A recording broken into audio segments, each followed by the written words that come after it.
জলবায়ুর শব্দাবলী। জলবায়ু শিক্ষা হোক সবার জন্য। গ্রিনম্যানের একটি উদ্যোগ। নেট শূন্য বা নেট জিরো।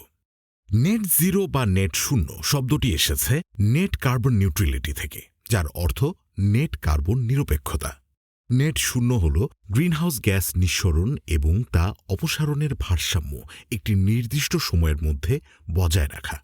বিভিন্ন কলকারখানা ও যানবাহন থেকে নির্গত ধোঁয়ার কারণে, বিশেষ করে কার্বন ডাইঅক্সাইড নিঃসরণের ফলে বৈশ্বিক তাপমাত্রা প্রতিনিয়ত বৃদ্ধি পাচ্ছে। এই সমস্যা মোকাবেলার জন্য ২০০০ সালের শেষের দিকে নেট শূন্য ধারণাটি জনপ্রিয়তা পায় এবং পরবর্তীতে ২০১৫ সালে প্যারিস চুক্তির মাধ্যমে বিশ্বব্যাপী আরও গুরুত্ব লাভ করে। এই চুক্তির আওতায় বিভিন্ন দেশ বৈশ্বিক তাপমাত্রা বৃদ্ধিকে ১.৫ ডিগ্রি সেলসিয়াসের নিচে রাখার প্রতিশ্রুতি গ্রহণ করে। নেট জিরোর মূল লক্ষ্য হল গ্রিনহাউস গ্যাস নির্গমন হ্রাস এবং কার্বন অপসারণের প্রচেষ্টা বৃদ্ধি করে জলবায়ু পরিবর্তন রোধ করা।